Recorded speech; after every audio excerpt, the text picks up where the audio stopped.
All right, ladies and gentlemen, I got another exciting interview for you today. We got Brilyn Hollyhand, one of my favorite conservatives. Young guy is out here doing his thing. He's the author of the new book, Make America Talk Again, which I believe is one of the most important things that we need to acknowledge as people in this country if we think we're going to have a union that can move forward. And then also, his claim to fame is that he's a full-time Christian and a part-time commentator, and I love that. All right, y'all, help me welcome to the show, Brilyn Hollyhand. Brilyn, welcome to the show. My friend, thanks for having me back. We just came from CNN, so something tells me this is going to be a little more fun than that, Brandon. I'm excited. I am shocked CNN had you on there, man. They in the history of me ever doing television, CNN has never had me on. I think they don't want a black man on there schooling them. But anyway, I just want to talk to you a little bit about a few things, man. I love the fact that you're an author. I think you've wrote another book. You've written another book before. You're such an inspiration to the young generation, man. And I want to talk about a few things because in this country we see a transition and a divide in part between the older Republicans and then Gen Zers. And so what's something that you would say that's the differentiator or something that conservatives, the older conservatives, don't understand about the younger conservatives? So I think there's this caricature that's been painted through social media and through media that Gen Z is impatient, that they're entitled, and that they're a little lazy. I think what older has to understand is that we've only been in a world with instant gratification. Not that that's good at all, but I'm 20 years old. In my 20 years of life, if we want something delivered to our door, you click a button and you get it. If you want a coffee, you click a button and you get it. If you want a car, you click a button and you get it. I think Amazon can even drop packages off in your backyard with a drone now. They're getting pretty fancy. And so in our minds, we want these things fixed immediately. We want the cost of rent down, immediately. We want to be able to get our first house, to start a family, to have gas prices all down immediately. And so I think Mamdani understood that. He kind of pulled on that frustration and said, socialism is the one-step problem. You click socialism on the ballot and we're going to fix everything. Obviously, that's not true. I'm in New York City where rent's gone up 40% since he's froze it. But I think people have to understand that when they look at young people and they seem a little antsy, they seem a little more agitated, in their minds, it needs to be quick and easy. And the older do understand it takes a little bit of time and work. Yeah, I like that you made that fair comparison because I think that these generations need to catch up with each other and be sympathetic, right? The younger got to understand the older generation and what their perspective is, what political things that they've been through. And then the older have to embrace the fact that, hey, this is the future. Whether you like it or not, these young people are going to be the future of the party, the future of the country, and so on and so forth. So, but in the context of your book, I wanna bring up two topics because it relates to America talking again and having real solid dialogue with each other, especially on the conservative side to conservatives. But in general, I think your mission is that America as a whole needs to have a way to communicate so we can move in the same direction. But two incidents that have come up that I want to hear from you on. And the first one is Charlie Kirk. We have seen the rhetoric go out of control, which led to him being killed allegedly by Tyler Robinson. I'm pretty convinced after the trial that Tyler Robinson is more than likely the one that did it, but he's innocent until proven guilty. But then after his death, we see rhetoric and high charge lack of conversation happening within the conservative movement, where you have conspiracies versus people who are led by the investigation. What are your thoughts on that, and how can America talk again related to that situation there? Well, first of all, I want to be clear that you can be a bold conservative without being a bitter one. And I think, obviously, in the heat of the emotion, the heat of the conspiracy theories, the heat of the engagement seeking, post-assassination, there was a lot of upset conservatives that wanted to, make a statement and defend their friend. And they were frustrated, and that turned into bitterness and anger and infighting. You remember September 10th. It was one of the worst days in both of our lives, hopefully one of the worst days we ever see.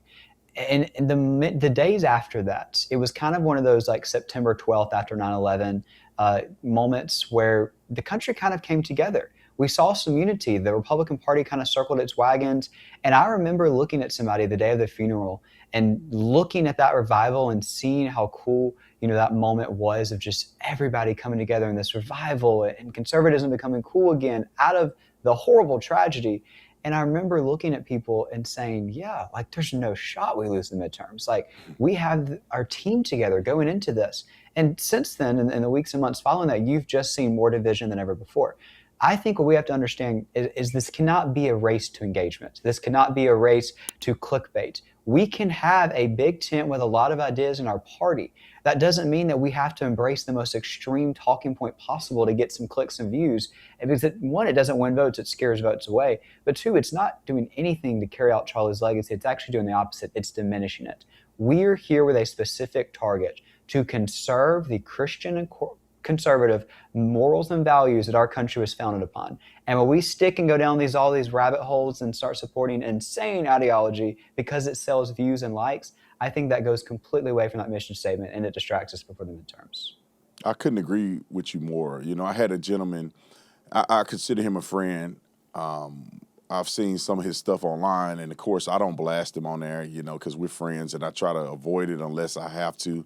I've been able to avoid this, and he said a lot of things that were very hurtful, in my opinion, towards Erica Kirk and the investigation into Charlie's death. And the interesting thing is that he messaged me, and it was an accident because there's a invisible option that you can put on your Instagram where stuff could disappear or whatever after you write it or something like that. And so it somehow notified me that he put the setting on, and then he put a question mark because he thought I messaged him, and somehow we connected. And he had made mention that we let's stop the infighting, man. We need to come together. We're going to lose our country. And I thought that was very honorable of him to do that. And it reminds me of what you're saying here is that we got to get away from the extremism and come back to knowing and appreciating the people that are in the movement. And many of us have had relationships and friendships that have gone beyond, this current situation. And we need to get back to that because we're not fighting against each other. We're fighting against leftist nut jobs that are trying to ruin this country. And I'm saying we, meaning everybody else that understand that socialism does not work and free things are never free. Like the rest of the population that's normal, whether they're Republican or Democrat or whatever, that are sane are fighting against that. So another situation that I want to talk about, because this is one that's less political and more cultural, and that is the Nolan Wells killing. And so we don't have much information here. There's nobody that has confessed or turned themselves in being responsible. The autopsy, I believe, has only indicated a drowning and no foul play. But we have Benjamin Crump, the family, almost alluding to the fact that he was around white people, and that automatically means that there was some foul that happened to him, and they're covering it up. So in that circumstance, in a cultural context, what can we do, and what are things that you would say are important for us to do as a nation to go beyond this racial division? So the first step when I lay out the how to debate to people on campuses is the courage to be booed. And that applies to both of these news stories you brought up today. Because speaking out against the infighting and speaking out against trying to make a situation that shouldn't be racial and should just be memorializing racial will get you booed, whether it's on social media, whether it's in your dining hall, whether it's in your classroom. The public will be against that because it goes against clickbait again. And I think the biggest thing to understand that is continuing to step forward.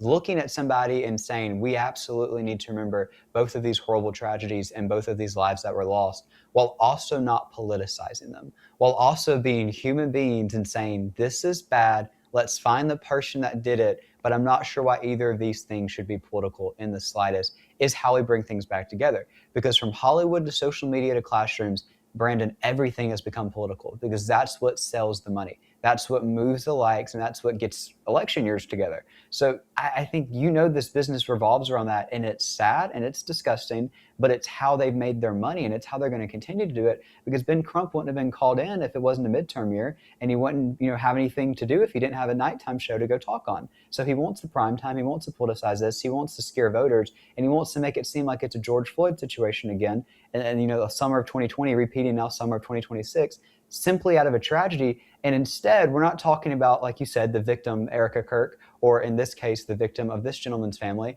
We're just talking about the politics of it. It's gross. I agree. I have to say I agree, dang, with everything you say. It is. It's sad, man, because this young man lost his life. He should be memorialized.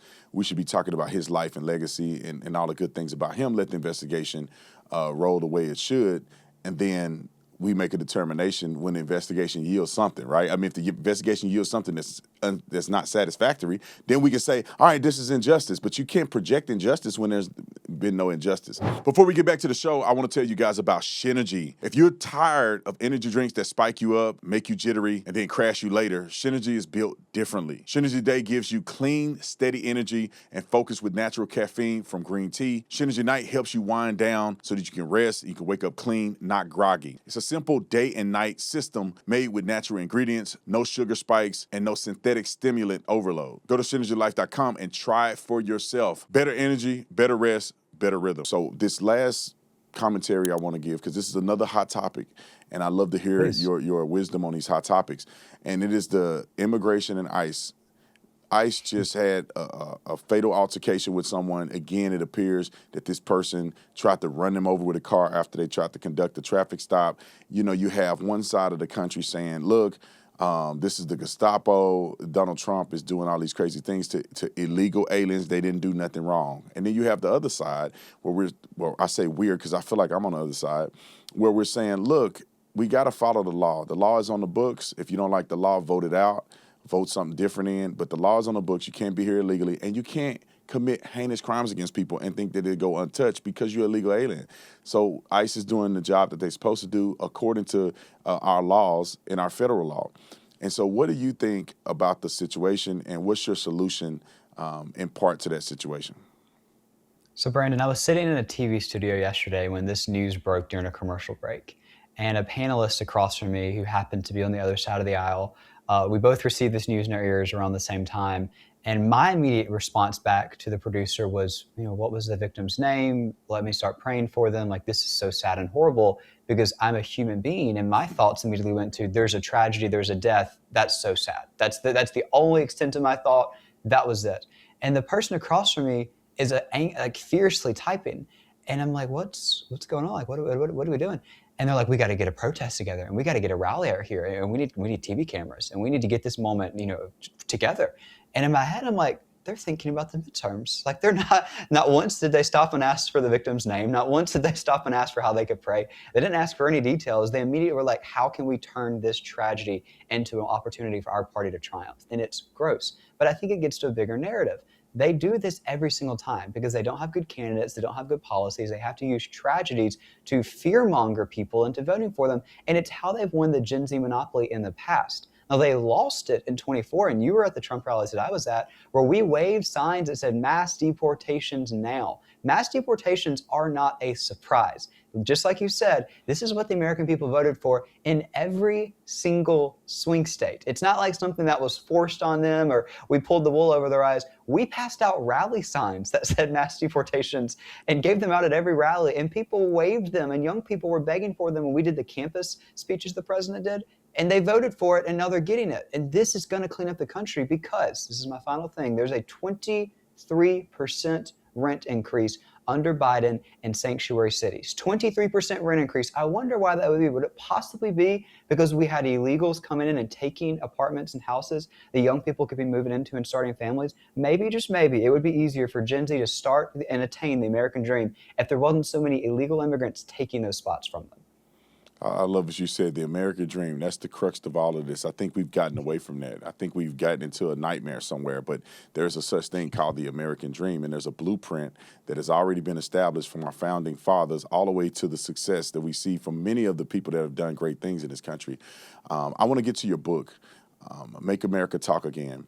I love the topic. I think it's incredible for us to be able to have dialogue and conversation. When we stop talking is when things go astray. So give us some context with the book. Why did you write the book? What is your mission? Let me just start with this. Why did you write the book? What is your favorite topic in the book? And then what is your mission for the book in its totality? So the idea for the book came after I debated on 10 campuses last semester, and you and I, were texting throughout the tour of just the realities of this world now and how, crazy it is and the threats and the security. And I got pretty annoyed. I got pissed off with my team. And I remember looking at them at one point, and we kept getting so many threats for the 10 campuses that every single time we would get to the campus, there would be a need to want to cancel, postpone something just for us to get in line and debate people. We weren't lecturing, we were holding a rally. We had a mic and a line and encouraged people to come change my mind. And we kept having such intense threats. And I remember looking at them one time backstage. I was like, this is insane. Like, this is actually crazy that a college kid can't go debate other college kids on campuses. Like that one place of free thinking. This is supposed to be higher education. And you're telling me that I could get shot if I walk out of this door right now and I need to go back home. Like, you realize how crazy this is. I'm not trying to do anything. And so I sat down and I wanted to write a how-to guide, because you see that we've got good people going out to campuses and debating, but we obviously need more to prevent tragedies like this from happening, to bring a national conversation together. So I could go to 10 in one semester. I'm in classes. I couldn't do it all. And I wanted more people to do it as well. And so this is a how-to to do just that. In our country, we're getting close to that brink of what could be next. We've already had President Trump's assassination attempt 2 years ago, Charles' assassination 10 months ago. What's next? How do we prevent what's going to happen next as the rhetoric continues to get hotter? Us talking again is what prevents that, because you understand this. When marriages go to a civil war, they get a divorce. Well, when nations have an opportunity where they stop talking, a civil war happens there as well. We have to stop that before it gets there. And I think Gen Z is the one that can do that. They're more connected than anybody. They have social media. This is the time. And I couldn't agree with you more. I mean, the future is bright for Gen Z. The technology is here.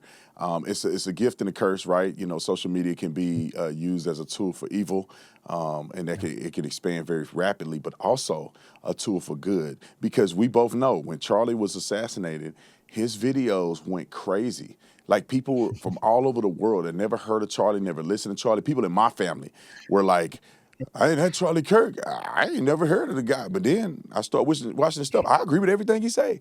And so social media can be used as a success tool in the communication era that we're in right now. What's the favorite part of your book? You know, I wrote a book a while back, and obviously when you write a book, you have a topic, you have instructions in your book, but there is always a part of my book, or at least when I wrote my book, and I think others probably have the same idea.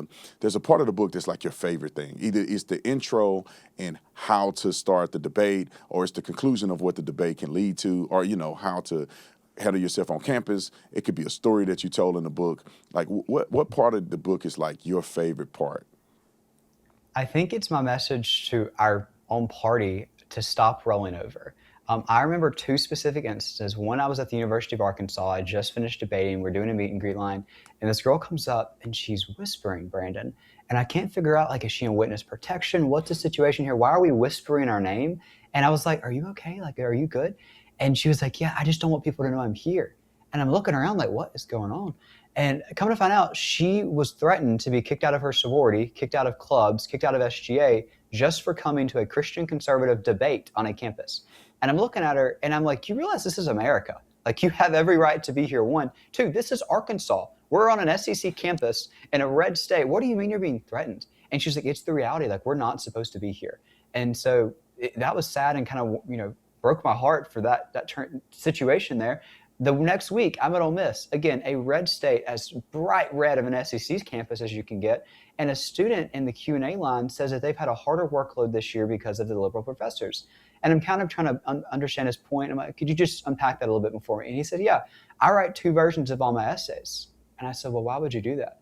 And he says, well, the first version I write, I agree with. The second version, I go back and edit to make myself sound liberal so I can get a better grade for my liberal professor. So the point of the book is to really encourage them to stop rolling over. Every time we don't go to that Christian conservative event, every time we self-censor ourselves, we roll over. And Charlie's verse, Isaiah 6:8, is the one that he quoted to us all the time. I think any time that I was in a hot moment and Charlie would send me a text of encouragement, it would always end with Isaiah 6:8. And that story is Isaiah, who was not some old wise Pharisee who went into a temple with like a long robe and a big beard and a lot of experience. He was just a young guy like us, and he came in there to pray. And all of a sudden, this big voice of the Lord boomed in, and this flash of angels. And the Lord asked that question, whom shall I send? And Isaiah didn't say, here I am, send me if you make it easy or comfortable or protect me or make sure I don't lose any friends or make sure I get a good grade. No, Isaiah said, here I am, send me. That was his response. That's our response. That's our calling. So every time that we're faced with an opportunity, we have to stop rolling over and follow the commandment that God gave us. I love that you said that, man. That is just like a mic drop.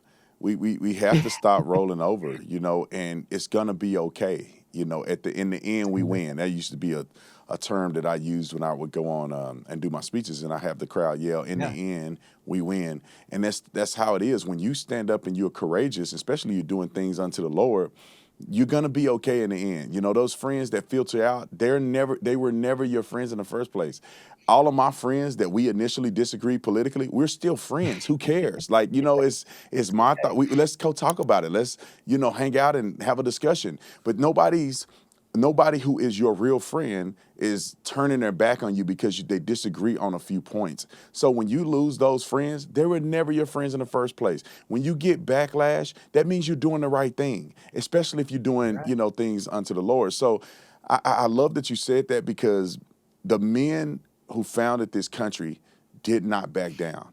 They did No. not have a caveat to their calling to pursue things, even in the face of death, even in the face of famine and all kind of the stuff they had to endure to make sure that we developed a country like this. And they never had a chance to see the benefit of what they sowed.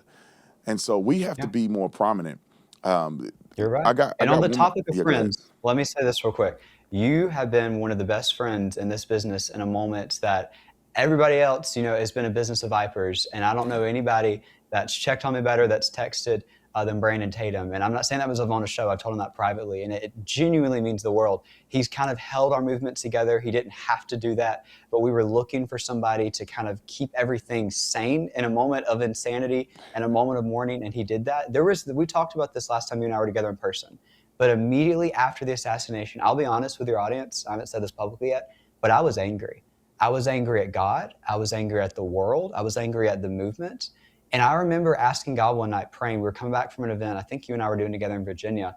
And I was like, why did this have to happen? Like, why did you have to take Charlie like this? Why did you have to uproot our whole movement like this? Like, all these friends, we were all happy, we were all together. Charlie was here, and now he's gone. Like, why did you have to do this?